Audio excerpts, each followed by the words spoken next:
차가운 도시의 불빛이 레스토랑의 통유리창을 통해 부드럽게 쏟아져 들어왔다. 강서연은 맞은편에 앉은 약혼자 최민준을 바라보며 옅은 미소를 지었다. 결혼식이 불과 2주 앞으로 다가온 지금 두 사람 사이에는 미묘한 긴장감이 흐르고 있었지만 그녀는 그것이 그저 결혼 전의 자연스러운 스트레스일 뿐이라고 애써 생각했다. 민주는 최근 들어 눈에 띄게 말수가 줄고 어딘가 모르게 거리를 두는 듯한 태도를 보였다. 그는 최고급 레스토랑의 분위기와는 어울리지 않게 계속해서 스마트폰 화면만 들여다보고 있었다. 서연이 조심스럽게 말을 걸었다. 민준 씨 신혼집에 들여놓을 소파 디자인은 결정했어요. 우리가 함께 골랐던 카탈로그 기억나요? 그녀의 목소리에는 애써 밝은 척하는 기색이 역력했다. 민주는 화면에서 눈을 떼지 않은 채 건성으로 대답했다. 아, 그거 나중에 얘기하지. 지금은 좀 바빠서.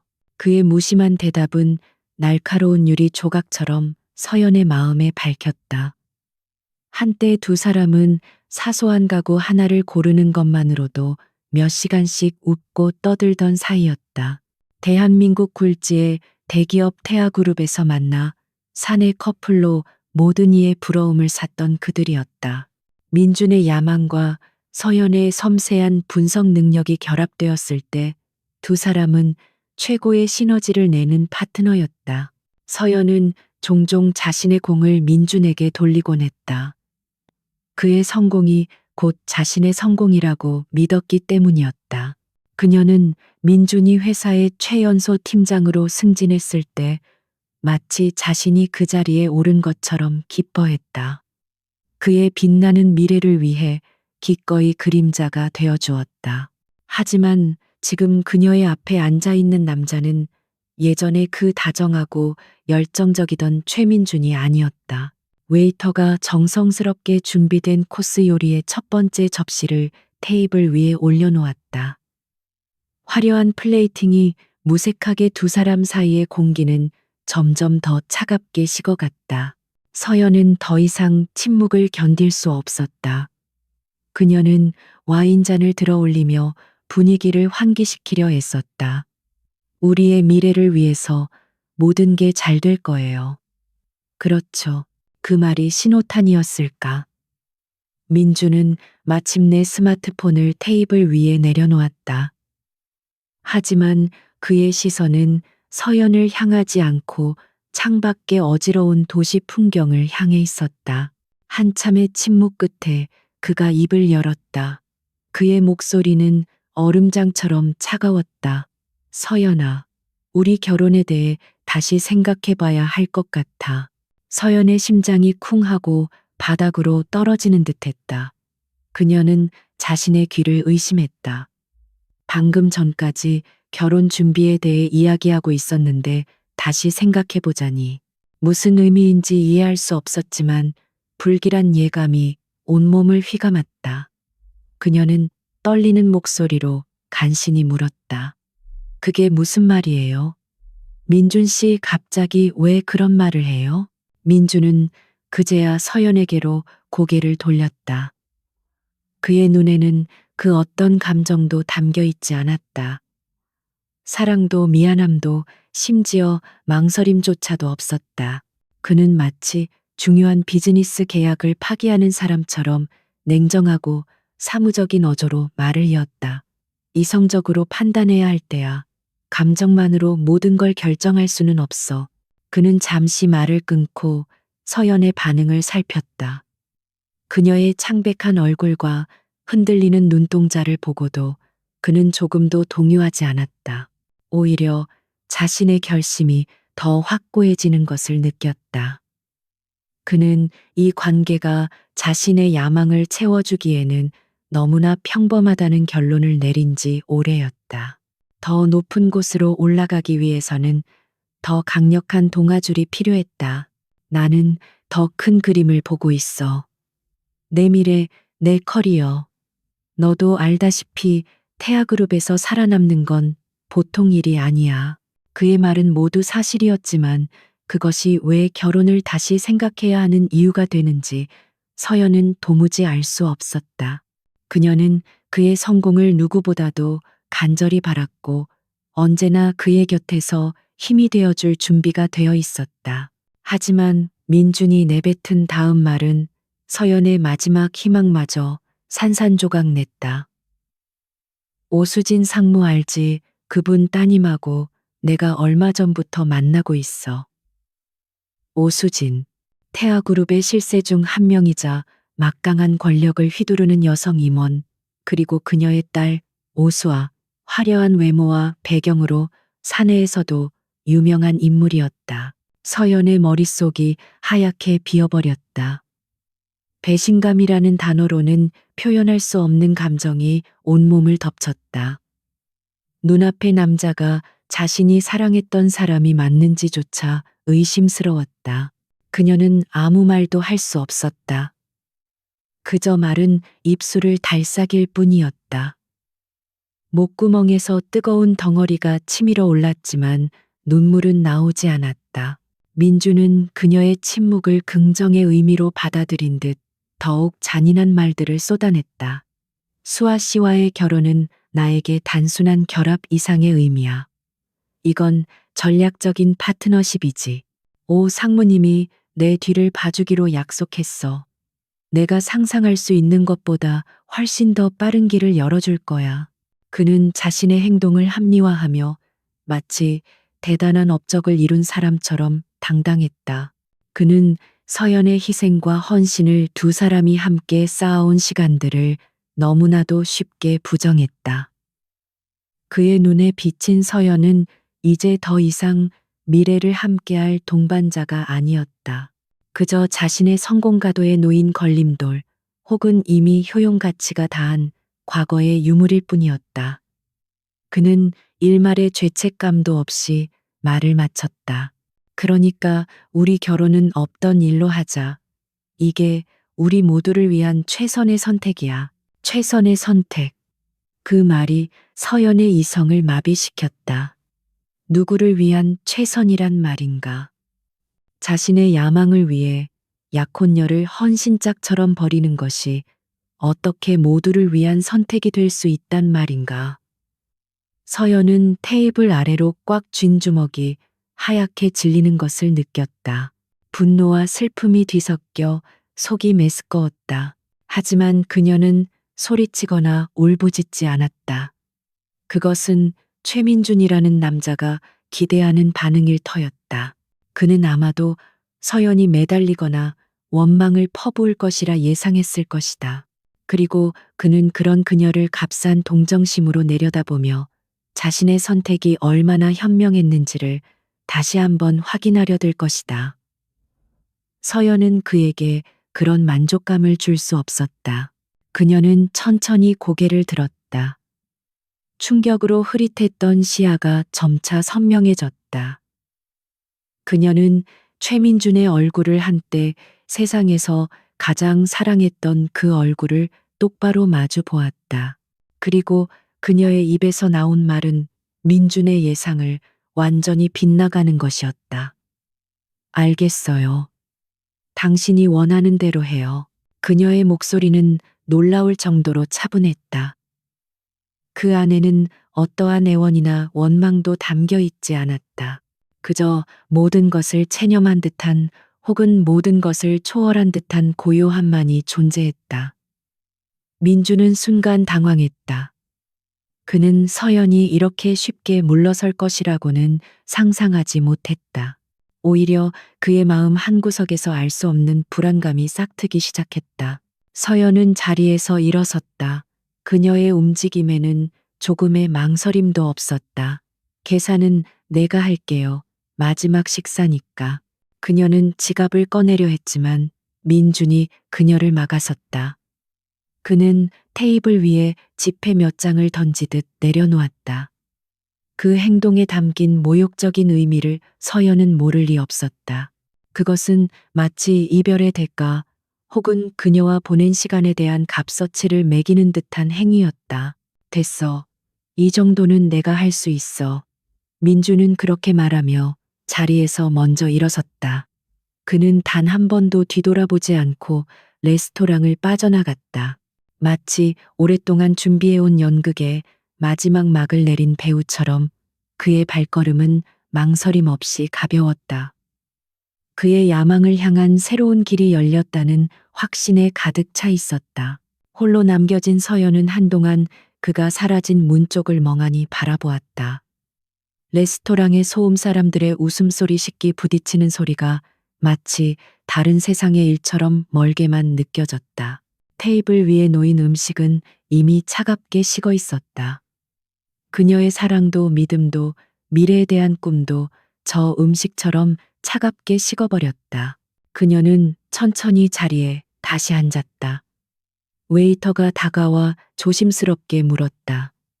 손님 괜찮으십니까? 음식을 치워드릴까요? 서연은 고개를 저었다. 그녀는 아무것도 느끼고 싶지 않았다. 하지만 눈물이 뺨을 타고 흐르는 것을 막을 수는 없었다. 그것은 슬픔의 눈물이라기보다는 자신의 어리석음과 한 남자의 잔인함에 대한 확인의 눈물이었다. 한참 동안 그녀는 그렇게 앉아 있었다. 충격과 배신감으로 산산조각 났던 마음속에서 무언가 다른 감정이 서서히 고개를 들기 시작했다. 그것은 차가운 분노였고 날카로운 결심이었다. 최민주는 그녀를 얕보았다. 그녀의 능력과 가치를 자신의 성공을 위한 발판으로만 여겼다. 그는 그녀가 이대로 무너져 내릴 것이라 생각했을 것이다. 서연은 흐르는 눈물을 손등으로 닦아냈다. 그녀의 눈빛이 달라져 있었다. 이전의 온화함과 순종적인 모습은 사라지고 그 자리에는 강하고 예리한 빛이 감돌았다. 그녀는 테이블 위에 놓인 민준의 명함을 집어들었다. 태아그룹 전략기획팀 팀장 최민준. 그 글자들이 유난히 눈에 거슬렸다. 그녀는 명함을 반으로 접고 또다시 반으로 접어 잘게 찢어버렸다. 그리고 찢어진 조각들을 재떨이에 던져 넣었다. 이것은 끝이 아니었다. 이것은 새로운 시작이었다. 최민준, 당신은 당신의 선택을 혹독하게 후회하게 될 거야.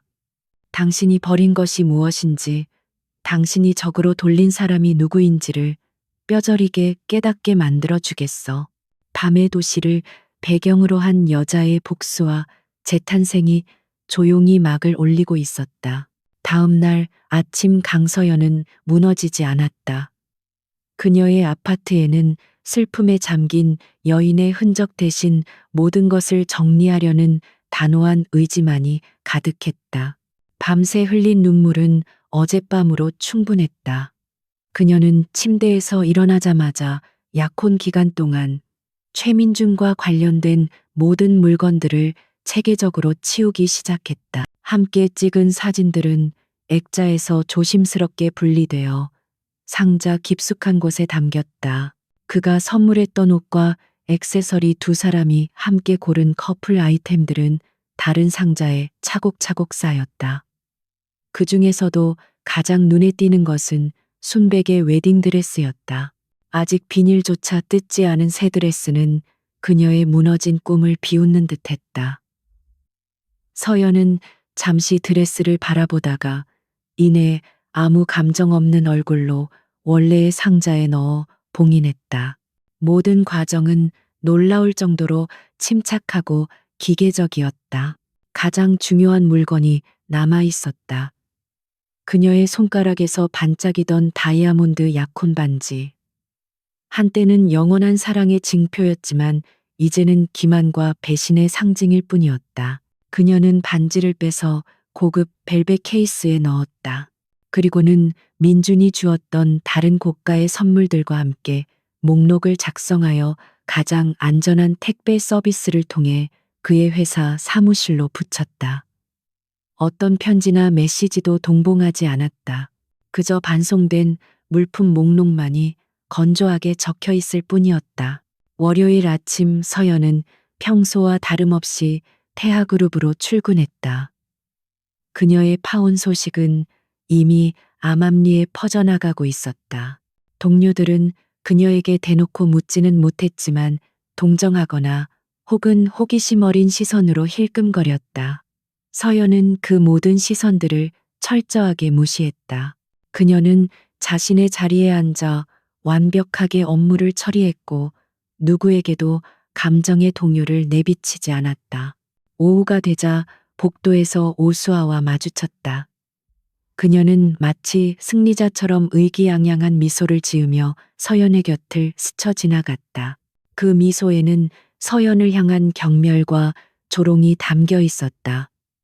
서연은 그녀를 똑바로 쳐다보지도 않았다. 그녀에게 오수아는 더 이상 경쟁 상대도 연적도 아니었다. 그저 최민준이라는 남자의 야망을 채워줄 또 다른 도구에 불과했다. 그렇게 며칠이 흘렀다.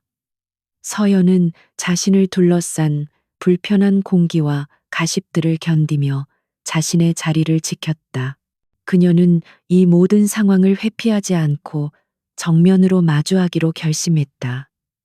이 또한 그녀가 앞으로 나아가기 위해 반드시 거쳐야 할 과정이라고 생각했다. 그녀는 마지막까지 자신의 업무를 완벽하게 인수인계하며 프로페셔널한 모습을 잃지 않았다. 그리고 마침내 결심이 섰다. 그녀는 더 이상 태아그룹에 머무를 이유가 없었다. 이곳은 최민준과의 추억이 깃든 곳이기도 했지만 동시에 그녀의 능력이 제대로 평가받지 못했던 곳이기도 했다. 그녀는 간결하고 정중한 어조로 사직서를 작성했다. 사직 사유란에는 그저 일신상의 사유라고만 적었다. 팀장은 그녀의 사직서를 받아들고는 안타까운 표정을 지으며 그녀를 만류했다. 강대리 정말 이렇게 갑자기 그만두다니 무슨 일인지 말해줄 수 없나. 최 팀장 때문인가. 서연은 희미하게 미소 지으며 고개를 저었다. 아닙니다, 팀장님. 그저 제 자신을 돌아볼 시간이 필요해서입니다. 그동안 감사했습니다. 그녀의 단호한 태도에 팀장도 더 이상 붙잡을 수 없었다. 사직서를 제출하고 회사를 나오는 길 서연은 전에 없던 해방감을 느꼈다.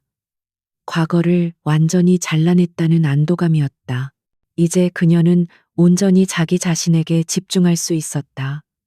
그녀는 당분간 아무것도 하지 않고 휴식을 취하기로 했다.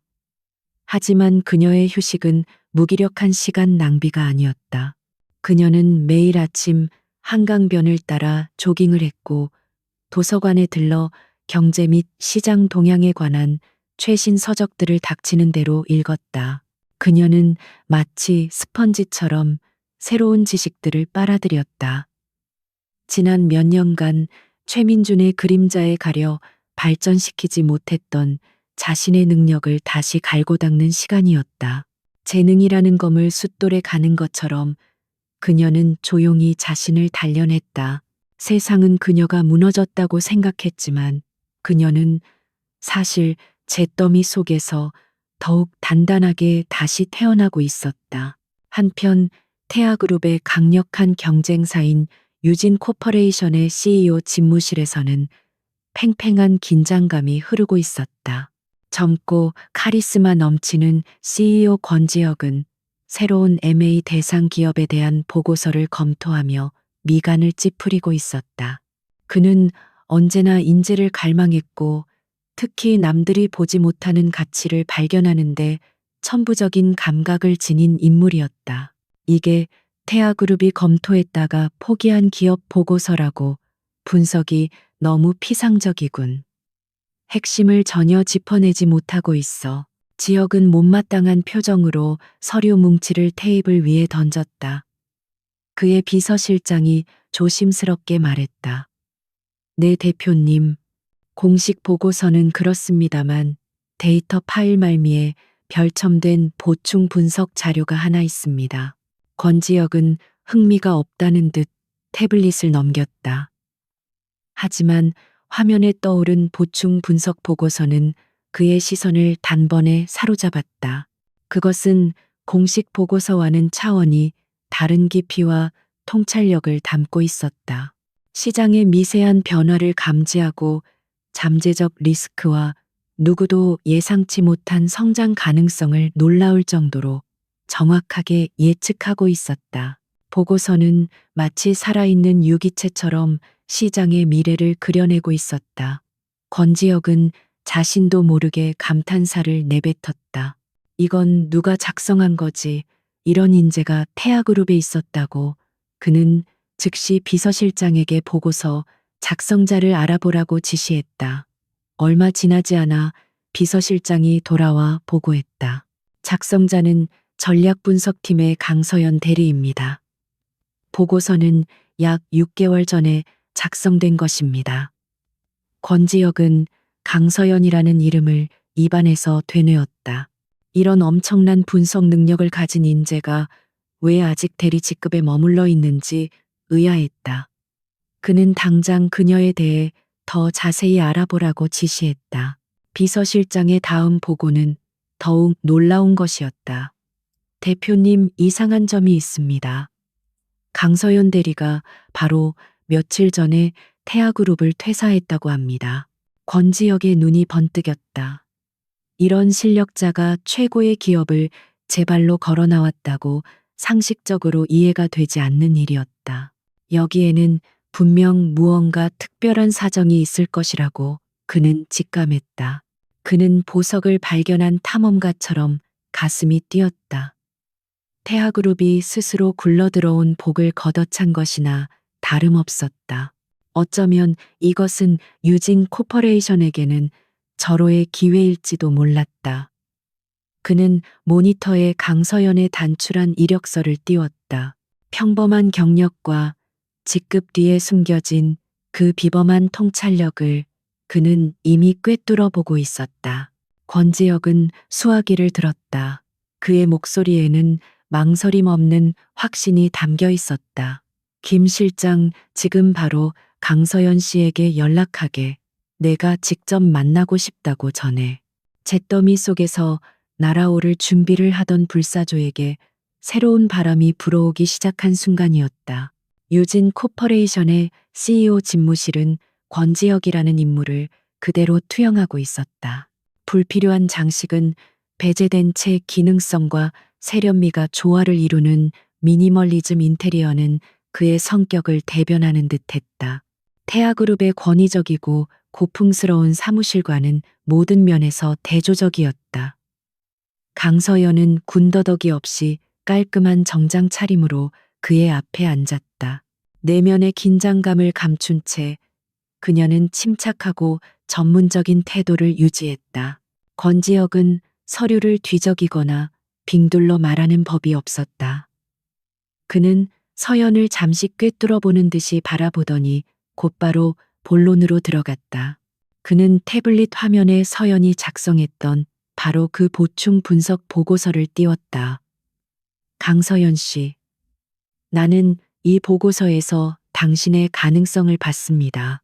피상적인 현상 너머에 있는 본질을 꿰뚫는 통찰력. 유진에는 바로 이런 시각이 필요합니다.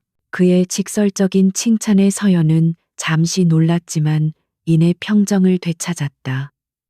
권지혁은 질문을 던졌다. 그런데 한 가지 궁금한 점이 있습니다. 이런 능력을 가진 인재가 왜 태아그룹을 떠난 겁니까? 이것은 함정이 될 수도 있는 질문이었다. 전 직장에 대한 불만을 늘어놓는 것은 프로답지 못한 행동이었다. 서연은 신중하게 단어를 골랐다. 저는 새로운 도전을 원했습니다.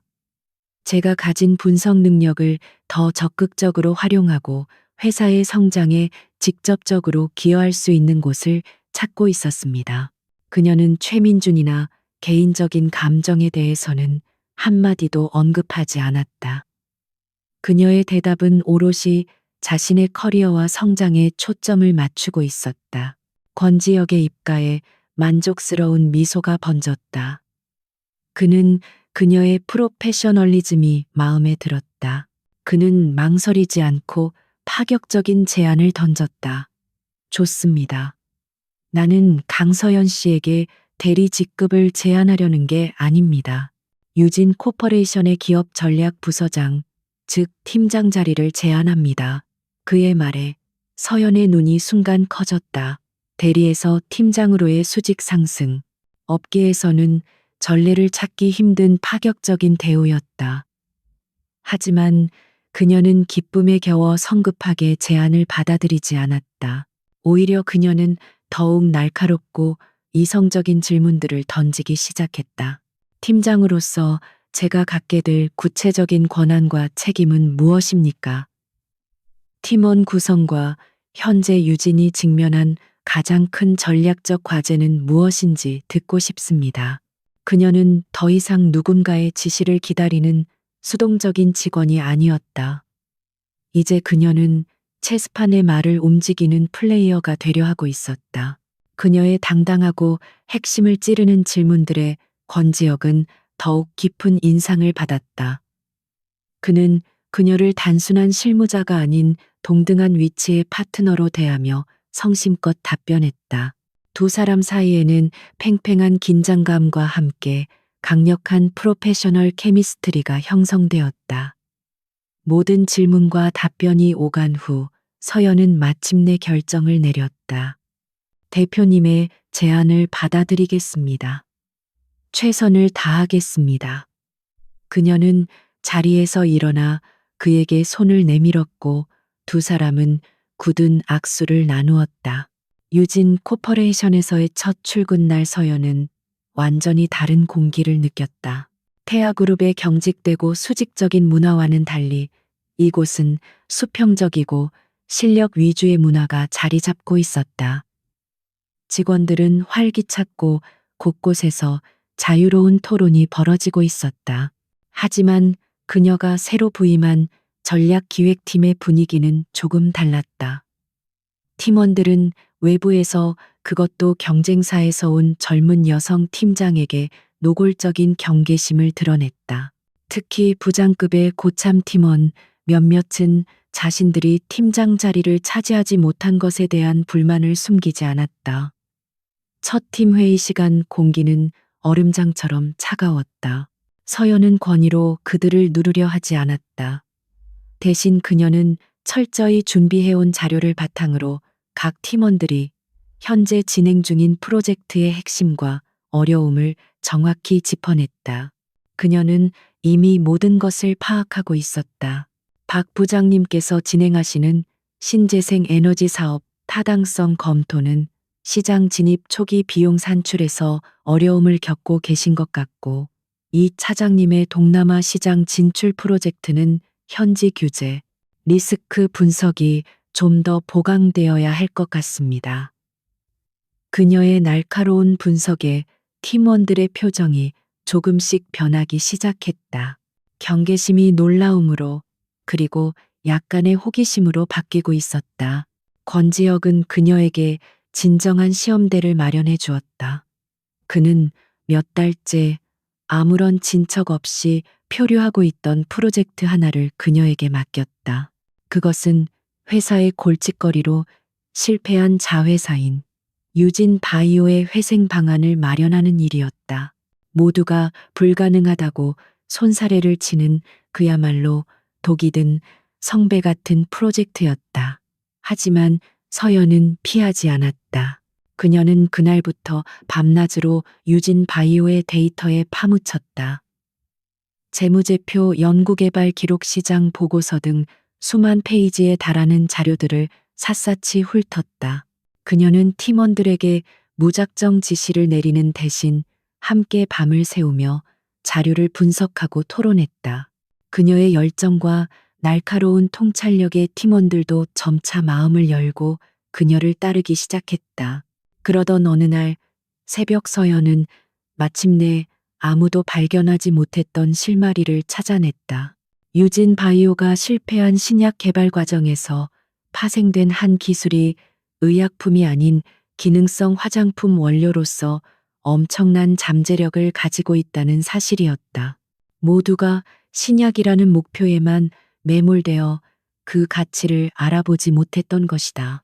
그녀는 즉시 사업 방향을 신약 개발에서 고기능성 코스메슈티컬 원료 사업으로 전환하는 혁신적인 전략을 수립했다. 며칠 후 유진 코퍼레이션의 최고 경영진이 모두 모인 임원 회의실. 서연은 떨리는 기색 하나 없이 당당하게 단상 위에 섰다. 그녀는 자신의 새로운 전략을 논리정연하고 설득력 있게 발표했다. 회의실을 채웠던 회의적인 분위기는 그녀의 데이터 기반 접근 방식과 명확한 비전 제시에 점차 압도당했다. 발표가 끝나자 짧은 정적이 흘렀고 이내 권지혁의 박수를 시작으로 뜨거운 박수갈채가 쏟아졌다. 그녀의 계획은 만장일치로 통과되었다. 그 순간 그녀를 향한 모든 의심과 불신은 눈 녹듯이 사라졌다. 팀원들은 이제 그녀를 진심으로 존경하고 따랐다. 그녀는 더 이상 낙하산 인사가 아니었다. 실력으로 자신의 가치를 증명해낸 진정한 리더였다. 그날 저녁 모든 일이 끝나고 CEO 집무실에는 권지혁과 서연 단둘만이 남아 있었다. 창밖으로 펼쳐진 서울의 야경이 보석처럼 빛나고 있었다. 권지혁이 먼저 침묵을 깼다. 나는 내 눈을 믿었지만 강 팀장은 내 기대를 훨씬 뛰어넘는군요. 그 보고서는 결코 우연이 아니었어. 그는 진심 어린 존중이 담긴 눈빛으로 그녀를 바라보았다. 유진 코퍼레이션에 온 걸 환영합니다. 앞으로 잘 부탁합니다. 강 팀장. 그 말을 듣는 순간 서연은 가슴 벅찬 감정을 느꼈다. 태아그룹에서는 단 한 번도 느껴보지 못했던 완전한 인정과 소속감이었다. 그녀는 더 이상 최민준의 성공을 위한 그림자가 아니었다. 그녀는 강서연이라는 이름으로 자신의 능력만으로 우뚝 선 것이었다. 과거의 상처는 희미해지고 그 자리에는 새로운 미래에 대한 뜨거운 열정과 자신감이 채워지고 있었다. 몇 달 후 대한민국 비즈니스계에 이목은 유망한 AI 기술 스타트업 넥서스테크의 인수합병 M&A 전선에 쏠렸다. 넥서스테크가 보유한 독점적인 데이터 분석 기술은 미래 산업의 판도를 바꿀 핵심 역량으로 평가받았고, 따라서 이 회사를 차지하기 위한 경쟁은 매우 치열했다. 여러 대기업이 뛰어들었지만 최종적으로 남은 두 경쟁자는 바로 유진 코퍼레이션과 태아그룹이었다. 유진 코퍼레이션의 전략기획팀 사무실은 결전의 날을 앞두고 고도의 집중력으로 가득 차 있었다.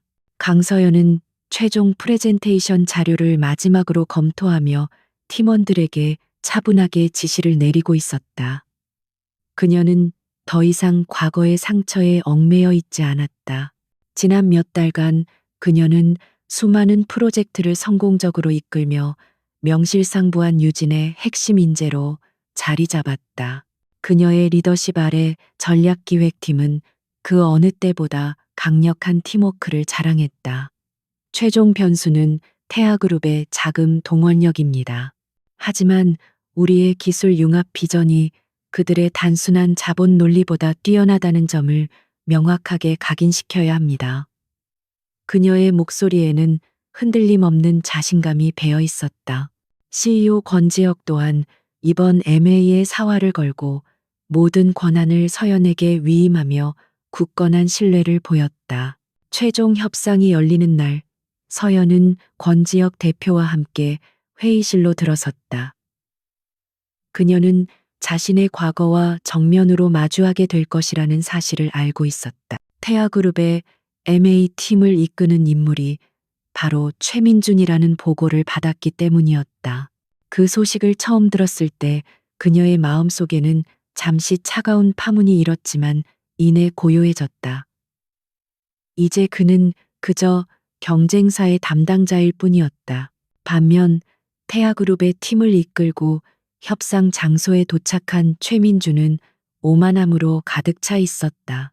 오수아와의 약혼 이후 그는 장인의 든든한 후원 아래 회사 내에서 탄탄대로를 달리고 있었다.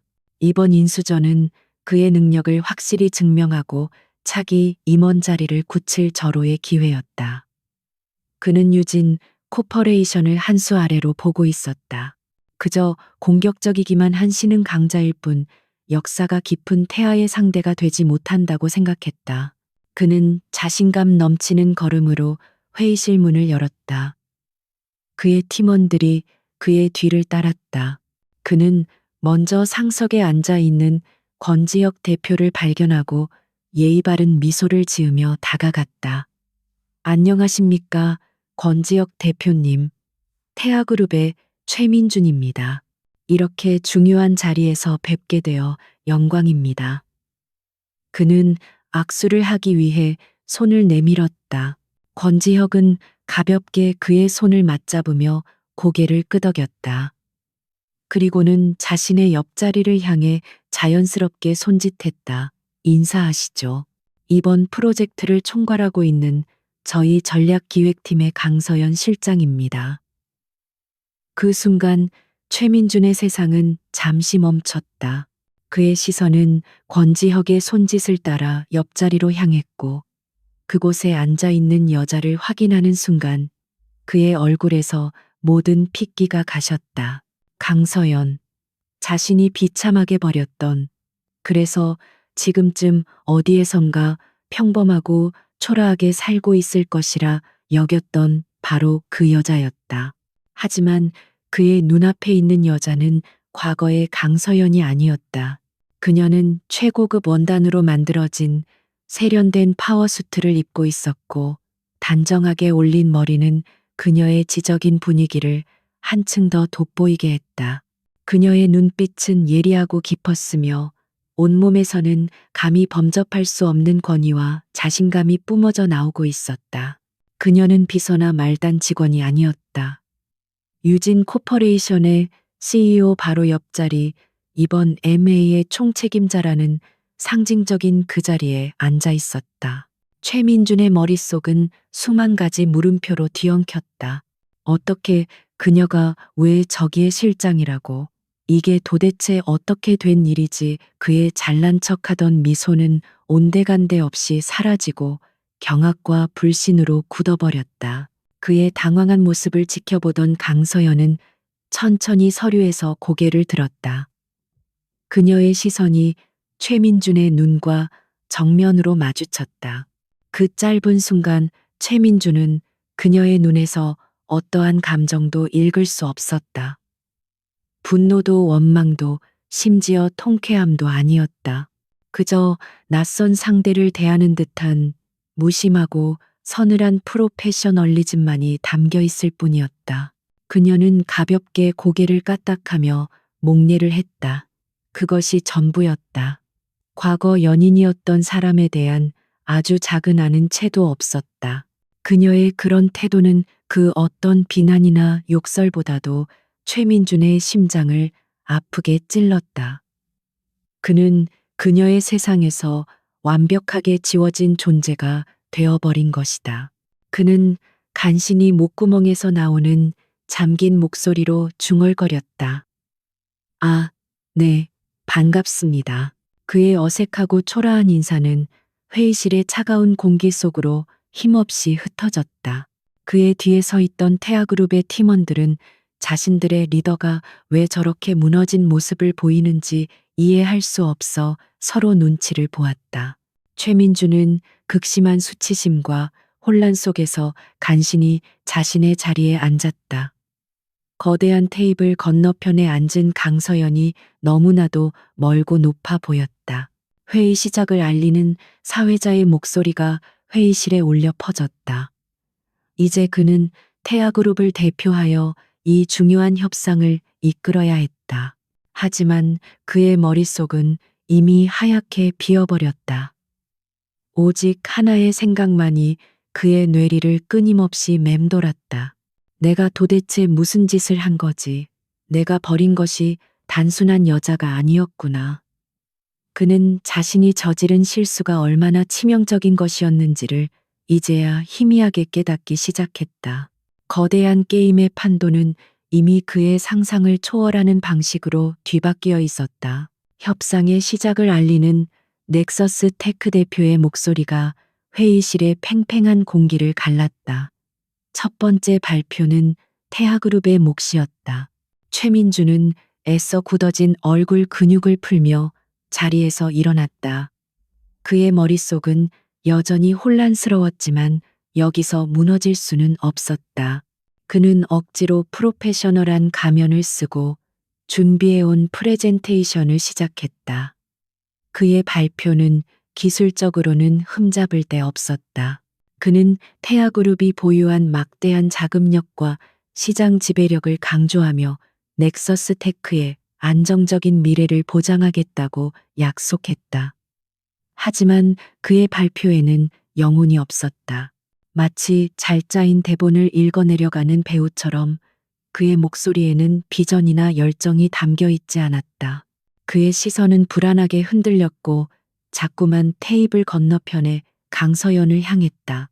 발표가 끝나고 질의응답 시간이 되자 최민주는 치명적인 실수를 저질렀다. 그는 이성적인 판단력을 상실한 채 과거의 기억에 의존하여 강서연을 공격하려 들었다. 그는 그녀가 과거에 신중하고 보수적인 성향을 보였던 것을 기억해냈다. 그는 그것이 그녀의 약점이라고 착각했다. 그는 전문가적인 질문으로 위장한 날카로운 가시가 담긴 질문을 던졌다. 강서연 실장님께 질문 있습니다. 과거 강 실장님의 업무 스타일을 보면 리스크를 최소화하는 안정성을 매우 중시하는 것으로 알고 있습니다.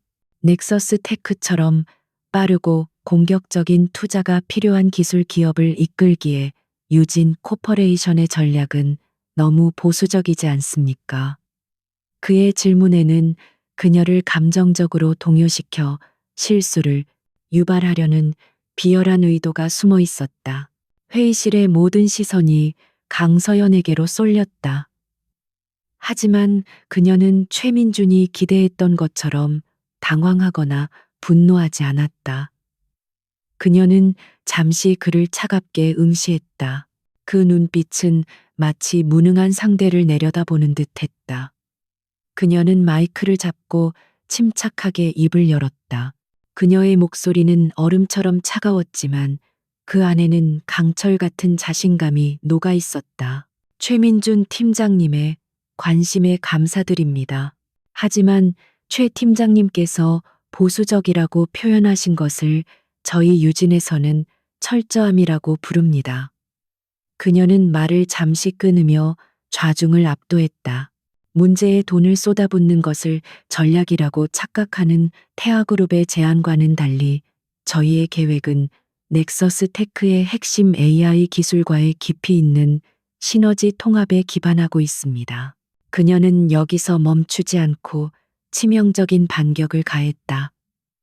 오히려 제가 질문을 드리고 싶군요.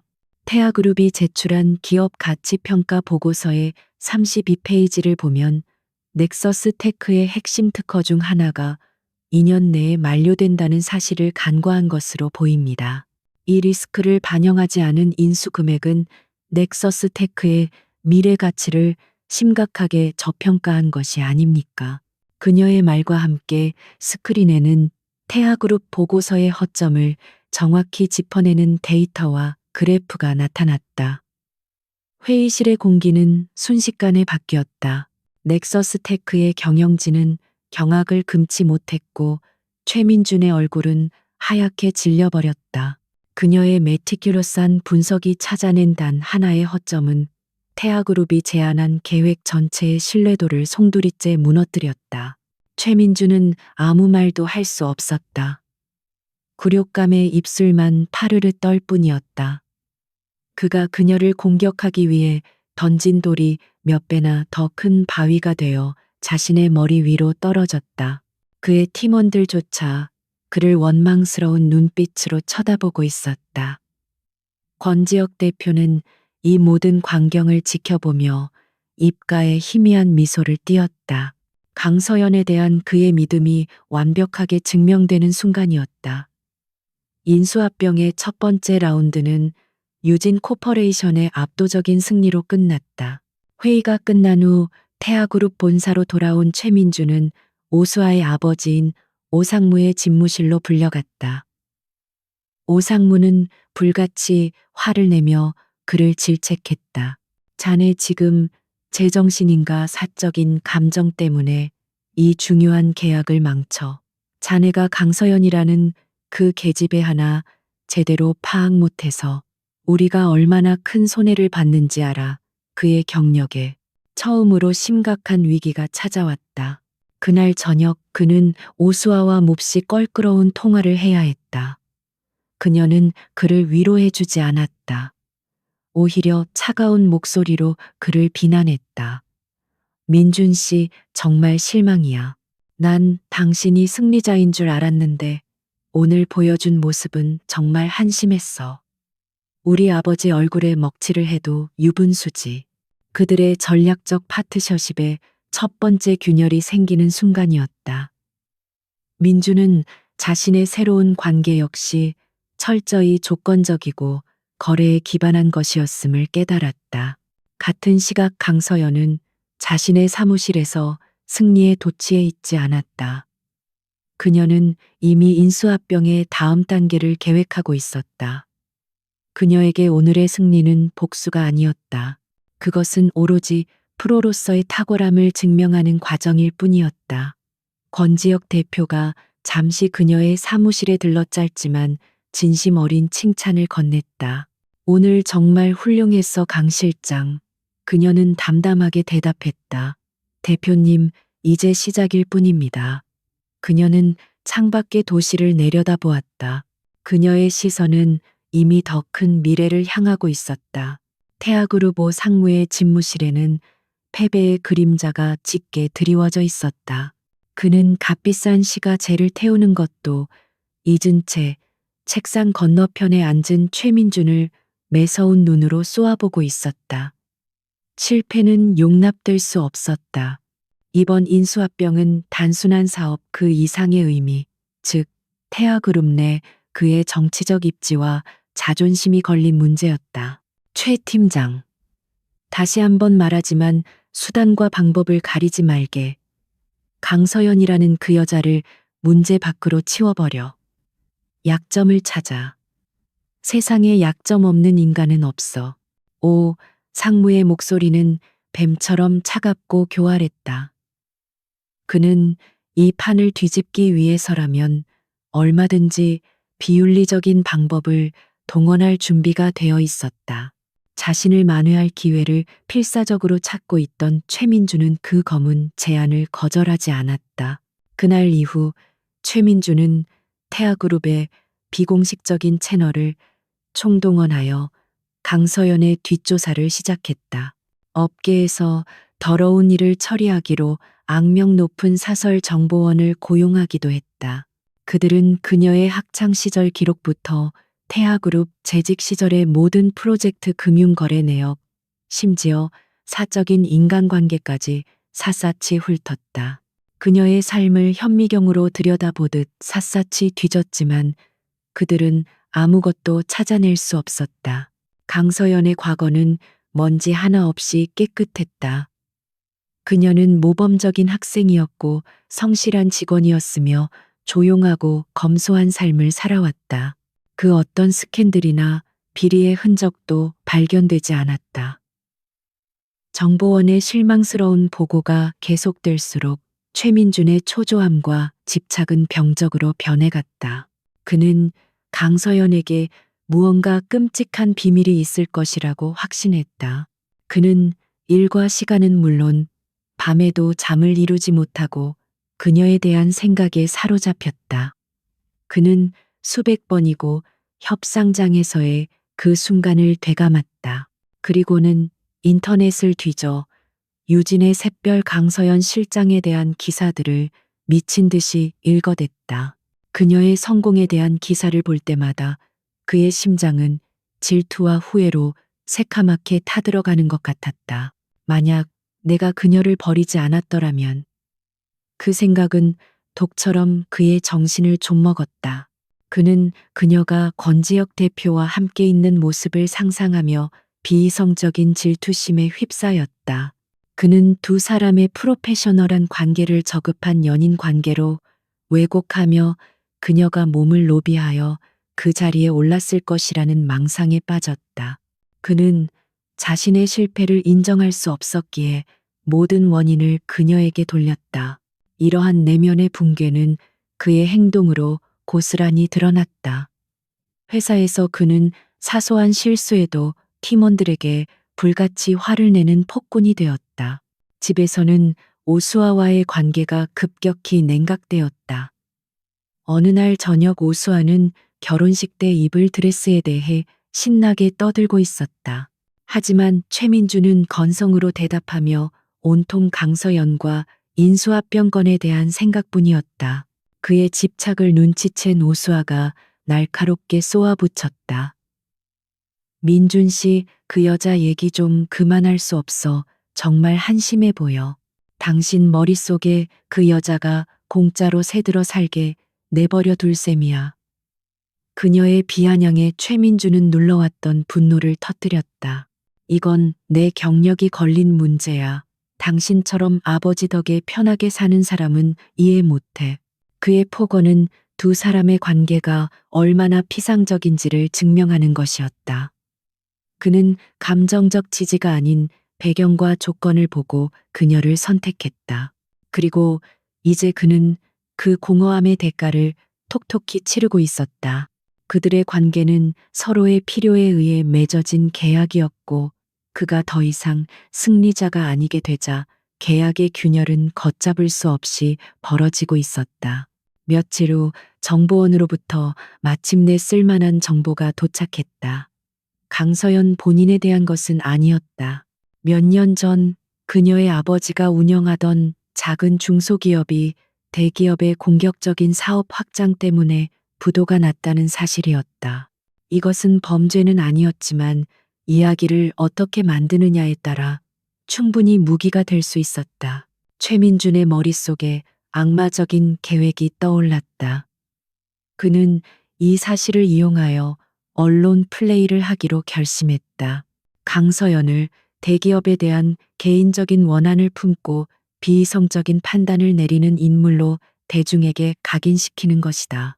그렇게 되면 그녀가 주도하는 MA의 정당성에도 흠집을 낼 수 있을 터였다. 증거는 미약했지만 그의 절박함은 그것을 충분한 무기라고 믿게 만들었다. 그는 밤늦게 자극적인 기사를 쓰기로 유명한 한 인터넷 언론사 기자에게 전화를 걸었다. 그의 목소리는 어둠처럼 낮게 깔려 있었다. 특종을 하나 드리죠. 유진 코퍼레이션의 스타 실장 강서연에 대한 이야기입니다. 그는 스스로 파멸로 향하는 길을 선택했다. 그녀를 무너뜨리는 것만이 자신이 살 수 있는 유일한 방법이라고 굳게 믿으며 돌이킬 수 없는 선을 넘고 있었다. 유진 코퍼레이션의 CEO 집무실. 권지혁은 창밖을 내다보며 강서연에게 말했다. 그의 목소리에는 경험 많은 리더의 예리함이 묻어 있었다.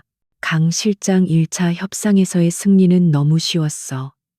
오 상무 같은 사람들은 정정당당하게 패배를 인정하지 않아.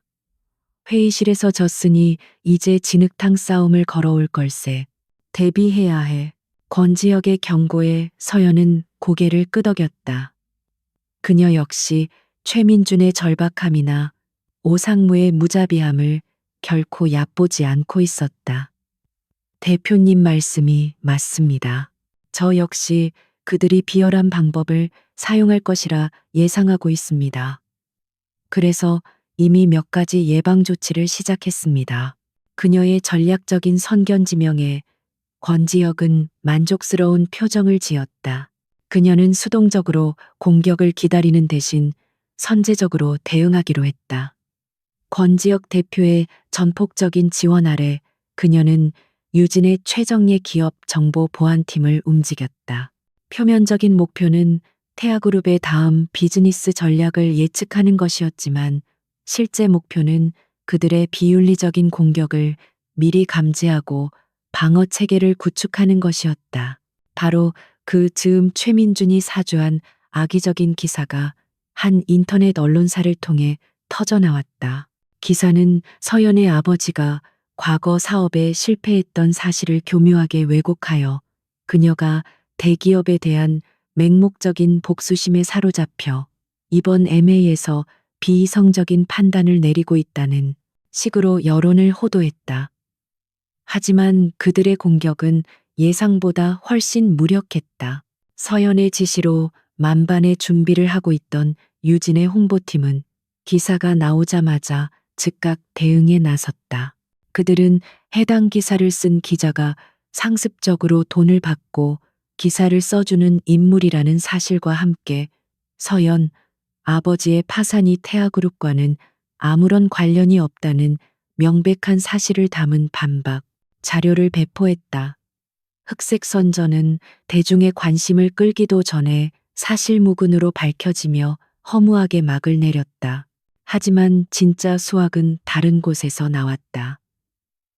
유진의 정보팀은 흑색 선전의 자금 출처를 역추적하는 과정에서 거대한 빙산의 일각을 발견했다. 기사를 청탁한 자금은 유령 회사를 거쳐 지급되었는데 그 유령 회사의 배후에 태아그룹의 고위 임원이 관리하는 비자금이 있다는 정황을 포착한 것이다. 서연은 그 자금 거래 패턴을 보고 순간 기시감을 느꼈다. 그녀는 과거 태아그룹 재직 시절 자신이 엄청난 잠재력이 있다고 분석했음에도 불구하고 수익성 부족이라는 석연치 않은 이유로 갑자기 중단되었던 한 프로젝트를 떠올렸다. 그녀는 두 사건의 데이터를 교차 분석하기 시작했다. 그리고 마침내 거대한 부패의 그림을 완성시켰다. 그 프로젝트는 중단된 것이 아니었다. 오 상무가 헐값에 자산을 빼돌리기 위해 의도적으로 좌초시켰던 것이다. 이제 사건의 본질이 바뀌었다. 이것은 더 이상 최민준의 유치한 복수극에 대한 방어가 아니었다. 거대 기업 내부의 조직적인 범죄를 파헤치는 전쟁이었다. 서연과 그녀의 팀은 더 깊이 파고들었다. 그들은 오 상무가 지난 몇 년간 유사한 방식으로 회사의 자산을 저평가하여 자신이 소유한 유령 회사로 빼돌린 후 막대한 차익을 남기고 되팔아온 사실을 입증할 증거들을 찾아냈다.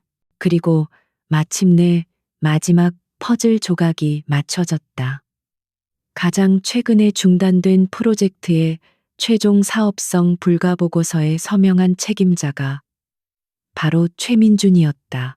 그는 핵심 데이터를 무시하고 허위 보고서를 작성하여 오 상무의 범죄에 적극적으로 가담했다. 그것은 미래의 장인에게 충성을 증명하기 위한 시험이었고, 그는 그 시험을 기꺼이 통과했던 것이다. 모든 증거를 정리한 서연은 권지혁 대표에게 최종 보고를 했다. 서류와 데이터로 명백히 입증된 범죄 사실 앞에 권지혁은 굳은 표정으로 침묵했다. 이제 이 문제는 넥서스 테크 인수전이나 개인적인 원한의 차원을 완전히 넘어섰다. 태아그룹의 근간을 뒤흔들고 관련된 모두를 감옥으로 보낼 수 있는 초대형 기업 스캔들이었다. 권지혁은 한참 동안 증거 자료를 살펴본 뒤 결심이 선 얼굴로 서연을 바라보았다. 이건 이제 넥서스 테크보다 더 큰 문제야.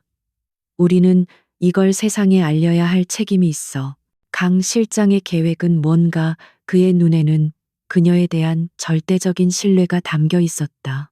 유진 코퍼레이션의 비밀 작전실.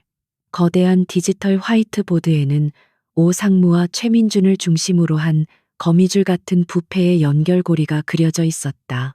서연은 더 이상 단순한 전략가가 아니었다. 그녀는 정의를 위한 성전의 지휘관이었다.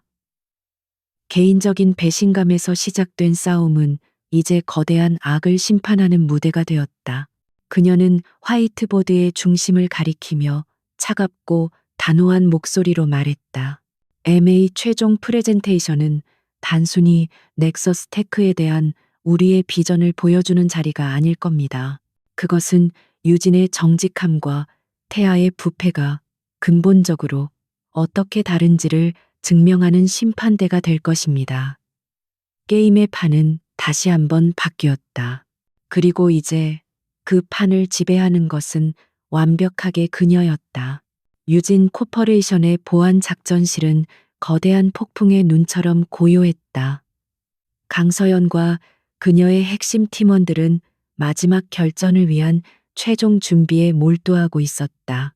그들의 손에서 정리되고 있는 것은 단순한 MA 발표 자료가 아니었다. 그것은 태아그룹의 부패한 심장을 겨누는 날카로운 칼날이자 법적이고 윤리적인 기소장이었다. 위조된 서류 비밀 계좌에 거래 내역, 내부 고발자의 양심 선언이 담긴 이메일까지 모든 증거들이 꼼꼼하게 정리되고 있었다. 강서연은 이 작전의 총사령관이었다. 그녀는 팀원들에게 명확한 역할을 부여하고 태아 측에 예상 가능한 모든 반격에 대한 시나리오를 수립하며 침착하게 상황을 통제했다. 그녀의 흔들림 없는 모습은 엄청난 압박감에 시달리던 팀원들에게 굳건한 믿음을 주었다. 모두가 그녀의 리더십 아래 한마음으로 움직이고 있었다. 하지만 그녀의 내면은 결코 평온하지만은 않았다. 홀로 남은 밤 서연은 자신이 곧 일으킬 거대한 파장에 대해 생각했다. 이 사실이 세상에 공개되면 태아그룹은 회복 불가능한 타격을 입을 것이고 수많은 사람들이 일자리를 잃을 수도 있었다. 그리고 최민준과 오상무의 인생은 돌이킬 수 없이 파괴될 터였다. 한때 사랑했던 남자를 자신의 손으로 심판해야 한다는 사실이 그녀의 마음을 무겁게 짓눌렀다. 그녀는 아주 잠깐 망설였다. 과거에 행복했던 기억들이 희미하게 떠올랐다. 하지만 그녀는 이내 고개를 저었다. 그들의 탐욕이 얼마나 많은 사람들에게 피해를 주었는지를 증명하는 데이터가 눈앞에 있었다. 이것은 개인적인 복수가 아니었다. 더 큰 정의를 위한 의무였다. 그녀의 연민은 차가운 결의로 바뀌었고 눈빛은 더욱 단단해졌다. 늦은 밤 권지혁 대표가 작전실을 찾아왔다. 그는 일의 진행 상황을 확인하러 온 것이 아니었다. 그는 묵묵히 밤을 새우고 있는 서연의 건강이 걱정되어 들른 것이었다. 그는 따뜻한 커피를 건네며 나지막이 말했다. 강 실장 혼자서 감당하기에는 너무 무거운 짐이겠지. 그의 목소리에는 진심 어린 염려가 담겨 있었다. 그 순간 두 사람 사이에는 상사와 부하 직원의 관계를 넘어선 깊은 유대감이 흘렀다. 그들은 비즈니스나 스캔들에 대해 이야기하지 않았다. 대신 그들은 왜 이 일을 하는지, 어떤 가치를 지키고 싶은지에 대해 이야기했다. 권지혁은 과거 자신이 겪었던 윤리적 딜레마에 대해 털어놓으며 그녀가 어떤 결정을 내리든 끝까지 함께할 것이라고 약속했다. 그의 지지는 서연에게 큰 힘이 되었다. 마지막 프레젠테이션 시뮬레이션이 진행되었다. 그들의 전략은 완벽하게 이중 구조로 설계되었다. 첫 번째 파트에서는 넥서스 테크를 위한 유진의 월등한 사업 계획을 발표하여 순수하게 비즈니스적인 측면에서 태아를 압도할 것이었다. 그리고 태아 측에서 최종 반박을 위해 나서는 가장 극적인 순간 서연은 두 번째 파트로 넘어갈 계획이었다. 그녀는 이 부분을 경쟁사의 윤리적 재무적 안정성에 대한 실사 보고라는 합법적인 명분으로 포장했다. 그리고 그 아래 그녀는 태아그룹의 부패 증거들을 하나씩 공개할 것이었다. 이것은 사적인 공격이 아니라 태아그룹이라는 파트너가 가진 치명적인 리스크를 투자자들에게 알리는 행위였다. 모든 발표는 감정을 배제한 채 차갑고 사실에 기반하여 진행될 예정이었다.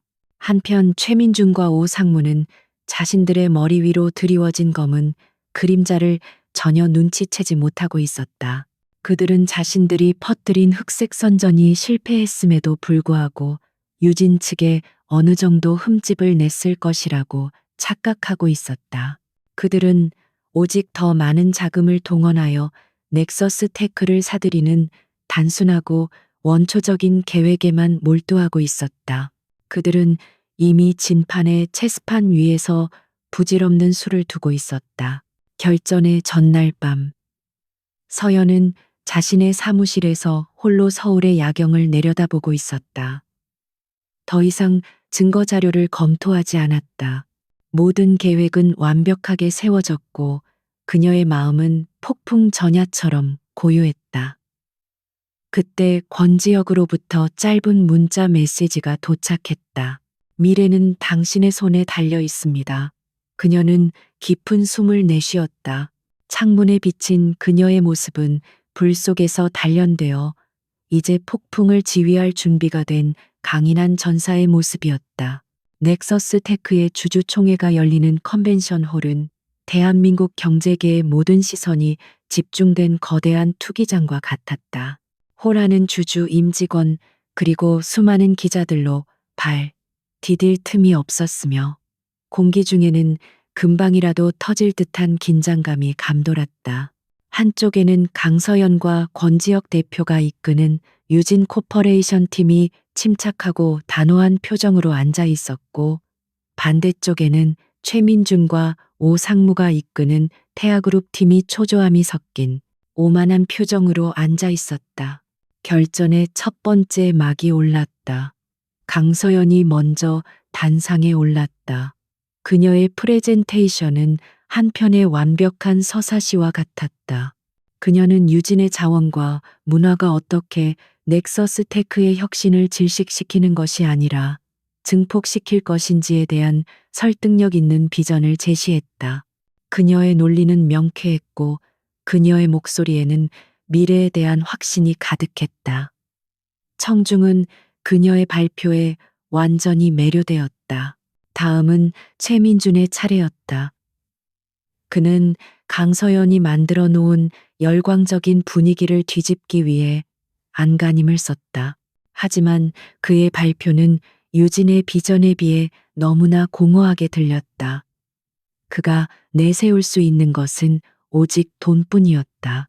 그는 유진을 위험한 도박사로 태아를 안전하고 강력한 선택으로 포장하며 막대한 자금력을 앞세워 주주들의 이성을 현혹하려 했다. 그것이 그의 마지막 카드였다. 두 그룹의 발표가 끝나고 장내는 잠시 술렁였다. 유진의 비전과 태아의 자본 사이에서 주주들의 마음이 흔들리고 있었다. 사회자가 최종 토론을 위해 마이크를 잡으려는 바로 그 결정적인 순간 강서연이 손을 들고 발언권을 요청했다. 주주 여러분의 최종 결정을 돕기 위한 중요한 리스크 평가 정보를 공유하고자 합니다. 그녀의 요청은 받아들여졌다. 최민준과 오상무는 그녀가 절박한 감정적 호소를 하려는 것이라고 착각하며 서로를 보며 자신만만한 미소를 교환했다. 하지만 다시 단상에 선 강서연의 분위기는 완전히 달라져 있었다. 이전의 열정적인 모습은 사라지고 얼음처럼 차갑고 강철처럼 단단한 모습만이 남아 있었다. 그녀는 장내를 둘러보며 모든 것을 끝낼 마지막 말을 시작했다. 여러분께서 최종 결정을 내리시기 전 태아그룹과의 파트너십에 내재된 심각한 지배구조 및 윤리적 리스크에 대해 알리는 것이 저의 의무라고 생각합니다. 그녀의 말에 장내가 술렁였다. 스크린에는 사업 계획서 대신 한 장의 서류가 떠올랐다. 이것은 과거 태아의 지니어스 바이오 프로젝트가 수익성 악화로 중단된다는 최민준 팀장이 직접 서명한 보고서입니다. 그녀는 침착하고 사실에 기반하여 사건을 재구성하기 시작했다. 스크린에는 최민준이 의도적으로 무시했던 진짜 데이터가 나타났고 이어서 해당 프로젝트의 자산이 헐값에 한 유령 회사로 넘어가는 자금 흐름도가 펼쳐졌다. 장내의 소음은 점차 경악 어린 침묵으로 바뀌어갔다. 그리고 스크린에 그 유령 회사의 소유주 정보가 뜨는 순간 홀 안의 모든 사람들이 숨을 삼켰다. 그곳에는 오 상무의 친인척 이름이 선명하게 박혀 있었다. 최민준의 얼굴에서 핏기가 사라졌다. 그는 벌떡 일어나 손가락질하며 소리쳤다. 거짓말이야. 전부 날조된 거라고 하지만 그의 목소리는 공포에 질려 심하게 떨리고 있었다. 오 상무는 충격으로 몸이 굳었다가 이내 분노로 얼굴이 시뻘개졌다.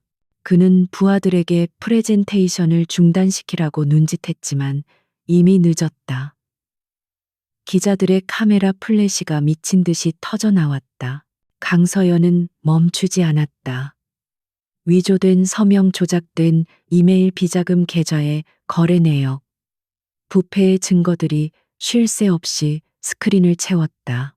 그녀는 이 모든 범죄가 자신을 음해하기 위해 사용된 흑색 선전 자금의 출처와 동일하다는 사실까지 증명하며 그들의 비윤리적인 행태가 상습적이었음을 만천하에 공개했다.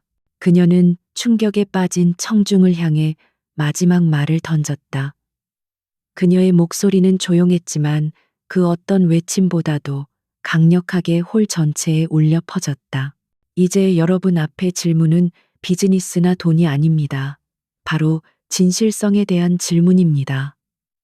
유진은 혁신과 신뢰에 기반한 미래를 제안합니다. 하지만 현재의 태아그룹은 기만과 부패로 얼룩진 파트너십을 제안하고 있습니다. 선택은 여러분의 몫입니다. 그녀는 임무를 완수한 장군처럼 조용히 자리로 돌아왔다. 홀은 완벽한 혼돈에 휩싸였다. 사회자는 통제력을 완전히 상실했고 보안 요원들이 오상무와 최민준을 향해 움직이기 시작했다. 공식적인 투표는 필요 없었다. 심판은 이미 끝났다.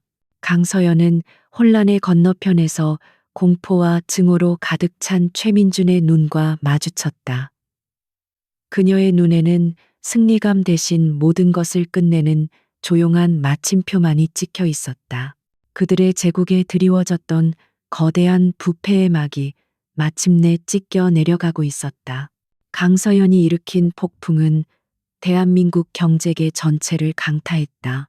다음 날 아침 모든 언론의 헤드라인은 태아그룹 초대형 부패 스캔들, 오 상무와 최민준 팀장 검찰 조사, 착수 MA 전쟁의 최종 승자는 유진의 정직함과 같은 제목들로 도배되었다. 그녀가 공개한 증거는 너무나도 명백하고 구체적이어서 태아그룹은 그 어떤 변명도 할 수 없었다. 검찰의 대대적인 수사가 시작되었다. 오상무와 최민준을 비롯한 부패의 사슬에 엮여있던 모든 인물들이 차례차례 소환되어 조사를 받았다. 한때 대한민국 경제를 움직이던 거대한 제국은 속부터 썩어 들어가고 있었음이 만천하에 드러났다. 태아그룹의 주가는 폭락했고 소비자들의 불매운동이 벌어지는 등 창사 이래 최대의 위기를 맞았다. 최민준의 몰락은 처참했다. 그는 검찰청사 포토라인에 서서 수많은 카메라 플래시 세례를 받으며 고개를 숙여야 했다. 한때 야망으로 빛나던 그의 눈은 이제 공포와 절망으로 가득 차 있었다. 그는 로비에 설치된 TV 화면에서 넥서스 테크와의 성공적인 MA 조인식을 마치고 당당하게 인터뷰하는 강서연의 모습을 보았다.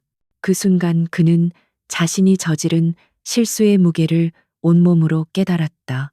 오수아와의 관계는 스캔들이 터지자마자 파혼이라는 형태로 허무하게 끝났다. 그녀의 전략적 파트너십은 그가 더 이상 쓸모 없어지자 가차없이 폐기되었다. 그녀의 가족 역시 추락한 명예와 함께 대중의 지탄을 받아야 했다. 한편 태아그룹은 생존을 위해 오 상무의 라인을 모두 숙청하고 외부 인사를 영입하여 뼈를 깎는 구조조정에 들어갔다. 태아그룹의 몰락과 대조적으로 유진 코퍼레이션은 새로운 전성기를 맞이했다. 넥서스 테크를 성공적으로 인수한 유진은 단숨에 미래 AI 산업의 선두주자로 떠올랐다. 무엇보다 윤리 경영의 아이콘으로 급부상하며 기업 이미지는 그 어느 때보다도 긍정적으로 평가받았다. 주가는 연일 최고치를 경신하며 그들의 승리가 얼마나 완벽했는지를 증명했다. 강서연은 이 모든 변화의 중심에 있었다. 그녀는 이번 공로를 인정받아 단순한 실무 책임자를 넘어 그룹의 미래 전략을 총괄하는 최연소 전략기획본부장으로 승진했다. 그녀는 이제 더 이상 어두운 사무실에서 데이터만 분석하는 분석가가 아니었다. 그녀는 각종 비즈니스 포럼에 기조연설자로 초청받았고, 그녀의 통찰력과 리더십은 업계의 새로운 표준이 되었다. 몇 달 후 최민준과 오상무에 대한 법원의 최종 판결이 나왔다. 횡령 배임 등의 혐의로 두 사람 모두에게 무거운 실형이 선고되었다. 서연은 사무실에서 뉴스를 통해 그 소식을 접했다. 그녀의 마음속에는 통쾌함이나 기쁨 대신 무거운 책임감이 조용히 자리 잡고 있었다. 그녀의 싸움은 개인적인 복수를 위한 것이 아니었기 때문이다. 그녀는 자신이 믿는 가치와 정의를 지키기 위해 싸웠을 뿐이다. 그래서 그녀의 승리는 증오로 얼룩지지 않은 깨끗하고 완전한 승리였다. 그녀는 이제 과거의 상처에서 완전히 자유로워졌다. 최민준이라는 남자는 더 이상 그녀의 인생에 그 어떤 영향력도 미치지 못하는 그저 과거의 한 페이지로 넘어간 존재일 뿐이었다. 시간이 흘러 모든 것이 안정되었다. 서연은 새로 옮긴 본부장실의 거대한 통유리창 앞에 서서 눈 아래 펼쳐진 서울의 풍경을 내려다보고 있었다. 그녀의 성공을 상징하는 듯 그 풍경은 그 어느 때보다도 광활하고 아름다웠다. 그때 권지혁 대표가 노크와 함께 사무실로 들어왔다. 그의 손에는 새로운 프로젝트 파일이 들려 있었다. 그들의 관계는 여전히 깊은 존중과 신뢰로 가득한 파트너 관계였다. 권지혁은 짓궂은 미소를 지으며 파일을 내밀었다.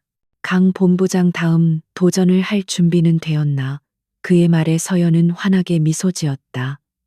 그녀의 미소에는 과거의 그늘 따위는 찾아볼 수 없었다. 오직 미래에 대한 자신감과 뜨거운 열정만이 빛나고 있었다. 권지혁이 나가고 다시 홀로 남은 서연은 도시의 스카이라인을 바라보았다.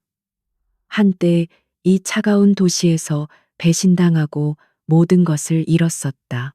하지만 이제 그녀는 더 이상 희생자가 아니었다. 그녀는 자신의 능력과 의지로 이 도시의 새로운 미래를 만들어가는 설계자 중 한 명이 되었다. 배신으로 시작된 길고 어두운 밤이 지나고 그녀의 인생에 마침내 눈부시게 찬란한 새벽이 밝아오고 있었다.